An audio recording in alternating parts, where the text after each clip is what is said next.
Welcome to Ryan's Leadership Lessons podcast. I'm your host, Ryan Stemen. Today, I'm going to talk about the parallels of project management and running marathons and how that relates to leadership. And I think so many things that I talk about in the leadership realm are related to corporate work and corporate America and my experience in corporate America.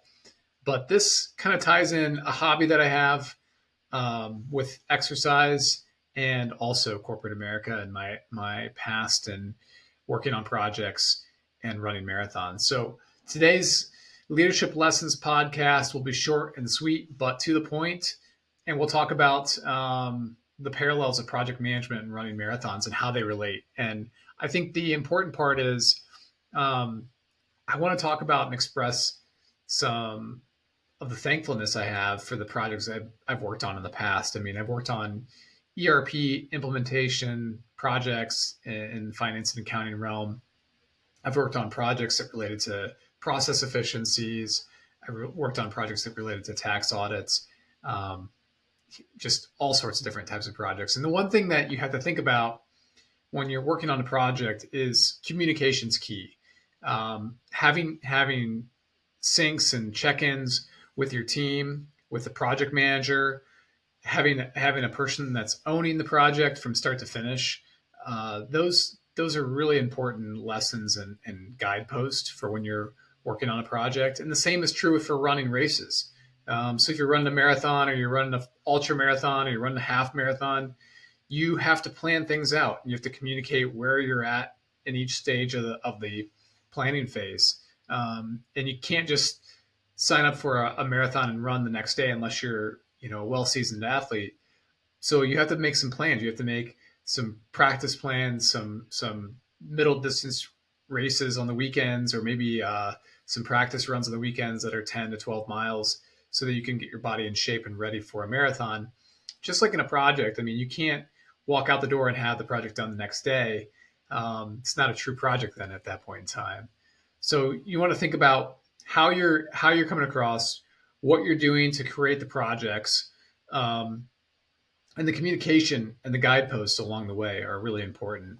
But let's dive into the 5 Ps of project management and running marathons, and they really go in parallel. So your first of the 5 Ps is purpose. So why are you doing this project? Why are you running the marathon? What's the purpose? And for running a marathon, everyone has a different reason. Maybe they just truly enjoy running, and this is what they're wanting to do next with their exercise. They want to, instead of go to the gym every day, they want to try to experience running a marathon. For others like myself, I just really enjoy running long distances and challenging myself to a stretch goal of going from, running on the weekends and running a few miles during the week, and then all of a sudden, hey, let's ramp up and do even more and kind of challenge myself. And I see it as a challenge for myself. I don't see it as a competitiveness against somebody else.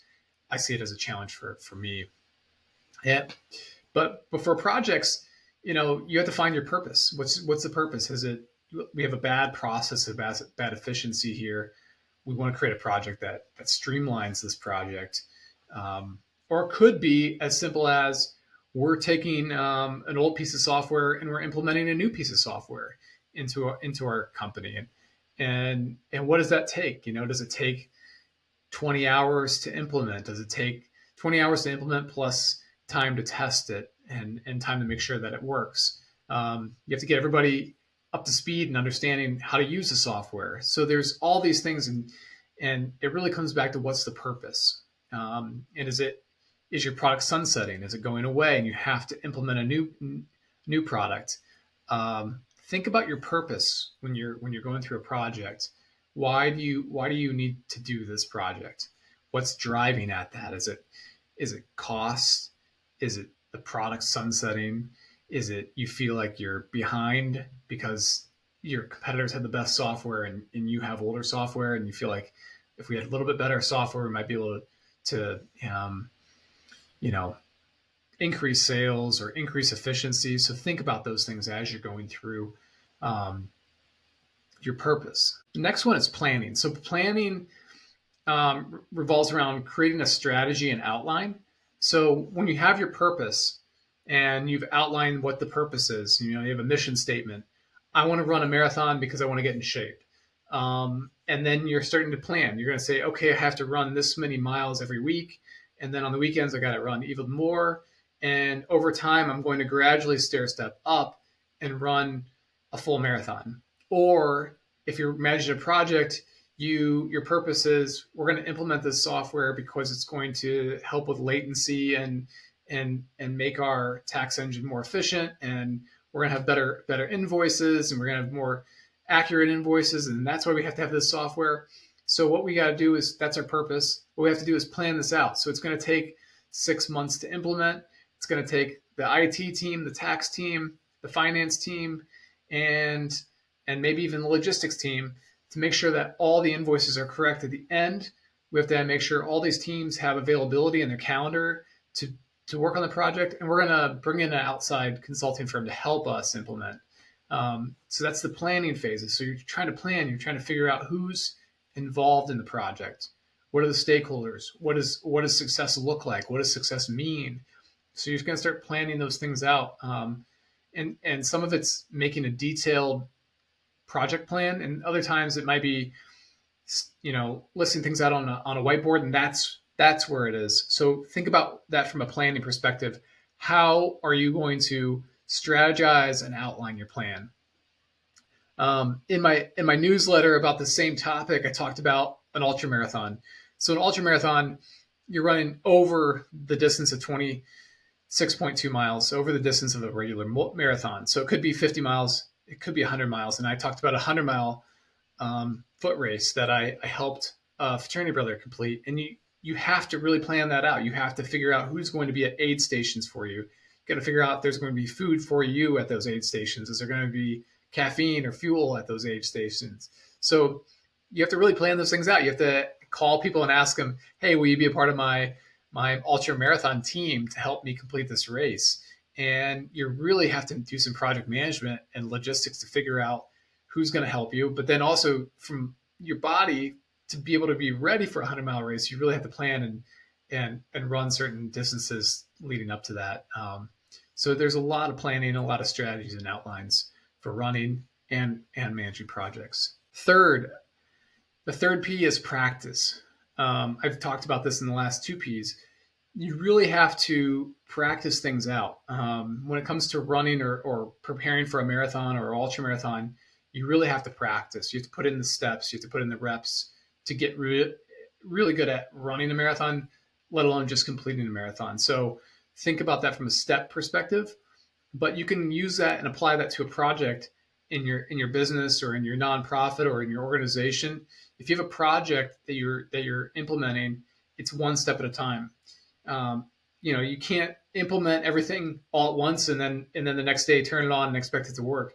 There's a lot of stages that you have to go down and complete and check off and make sure they're up to speed on each of those steps before you can actually turn on the software or finish the project.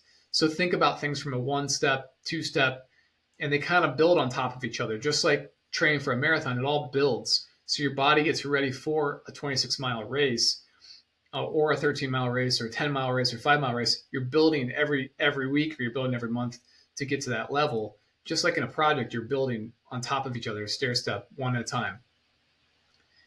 Fourth is patience. So you have to think long term, and that's really difficult. I think we're in a very short term, philosophical and short term driven and obsessed society. So we want things done today. We want things done now. And when it comes to managing a project, you have to be long term thinking. You have to think, how is this project going to be completed? How are we going to outline strategies to complete it? How are we going to do one step at a time during the project? But also, what is it going to look like at the end? At the very end of this project, you're going to have a completed, implemented a new software. You're going to complete a new project that is going to revolutionize how customers check out at your business, or you're going to revolutionize how you help people in your nonprofit. So at the end of that project is a completion. And what does that look like? So you have to be very long-term thinking about what that's going to look like for your business or your organization or your nonprofit or even your school. Like, what if you're going to implement a new process for a school, what does that look like at the end of the semester? So you have to think about things from a long-term perspective. And I think that's really hard because we are in a short-term driven and obsessed society. We want things now and want things done today. Whereas in a project or even in a training for a marathon, you have to think long-term. You have to think, months out and weeks out. And in some cases, when you're implementing an ERP system, you have to think years or 2 years out. You have to have a timeline for a budget. You have to have a timeline for resources. Who's going to work on it? You have to think about, do we need to bring in an outside third party to help us implement this software? So it's a long-term 2 year, 3 year cycle, and you have to think about, what's the team going to look like? What's our company going to look like? What do we have more transactions as a business at the end of this? So you have to think about all those things, and you have to be patient and have a long-term thought process around it. Finally, the fifth P of the five P's is persistence. So you really have to have sort of an inner grit. You have to have an inner thought process that you're going to complete this project. And that overlaps with marathon running too. If you think about, if you've ran a marathon or you've trained for a marathon or a half marathon, you know that you have to really spend some time digging into your abilities to actually complete a race, right? You have to have that mindset that I'm going to cross that finish line. I'm going to get it done and complete it. And that's one of the hardest parts about a marathon. I mean, your body is saying, no, stop. You don't want to run anymore. I'm tired. I'm ready to sit down and just relax. But you have to continue to go. You have to continue pushing kind of beyond your limits a bit to really finish a marathon. And I think that the same is true of the project. I mean, when you start a 2 year project, you might have multiple teams, you have multiple deadlines, but then you also have all of your other work that you're working on as an individual contributor to your company.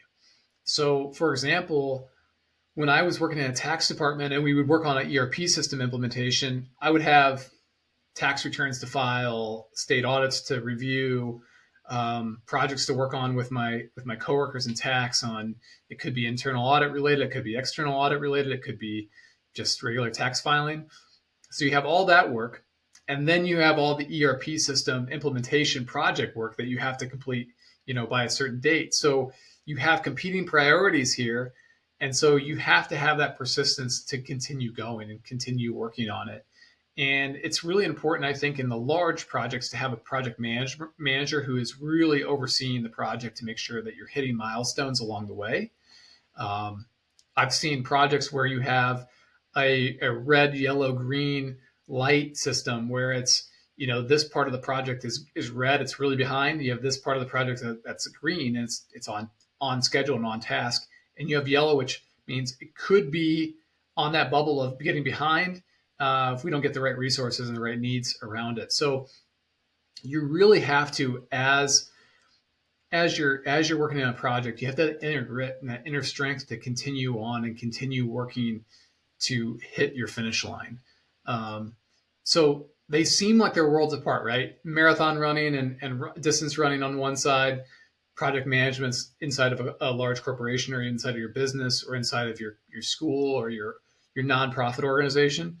So those things seem like they're a huge mile between them, but really there's a lot of overlap. And that's what I want to get at is there's an overlap between project management and running races. And it really comes down to the kind of 5 P's that I've developed. And it's really, we'll go through them here, but it's really getting through each of those 5 P's that I think you can see success at the end of a project and at the end of a marathon. So you really have to have your purpose. Why are you running a race that's 26 miles? You're crazy. Why are you doing this? Or, why are you doing this for your business? Why are you creating a project for your business? What's the need? Is it, do you want to have a better system for your customers? Do you think you'll bring in more revenue or increase efficiency within your organization? You have to work on planning. So strategies and outlines for creating and implementing this project, or strategies and outlines for finishing a race. So you have to kind of prepare for those pieces. Number 3 is practice, one step at a time for running, one step at a time for managing a project. So, in that project, it could be 2 year cycle. Week 1 is step one, right? Completing those steps could be one step along that journey, and you have to think about it one step at a time. And then number four is patience. I think that's um, something that we don't have in our society as much is there's the patience to think long term and think, what does this project look like at the end? In a marathon, it's crossing the finish line, and maybe it's crossing the finish line with a certain time in mind. I know some marathon runners, they want to qualify for Boston. I know some marathon runners, they just want to finish. They don't care about Boston. They just want to run their race and go home at the end of it, but they know they accomplished a goal. And then on the other side of it, for business or for a nonprofit or for education, long term, you have to really envision and think about what does the end look like? What's the end result look like for your business? And have that vision. And it's hard, I think, sometimes to think, what does this look like at the end of the project? I think so often we think about how do we fix this today, but so much of it has to be, what does this look like tomorrow or 2 years or 3 years down the road? Is it the right system for us? And then number five is persistence and inner grit. Just having that persistence and inner grit to complete, right? You want to be able to dig in your heels and get something done, right? You want to continue on the path forward. You've gone this far. You got to keep going a little bit further to finish to the finish line or to the end of the project. So having that inner grit to finish is really key. So I just want to say thank you for listening to the podcast. I think we have more and more of you that are showing up and listening to it, and I'm really appreciative of your time and listening to me. This is Ryan's Leadership Lessons podcast. You can find me on Twitter at Ryan Stemen. You can find me on LinkedIn at Ryan Stemen. You can find me on Substack, Ryan's Leadership Lessons.substack.com. And then ryanstemen.com is my website, and there's some blog posts in there about some of my business experience and leadership experience. And then I would say I'm most active probably on LinkedIn. That's where you can find a lot of the work that I've done.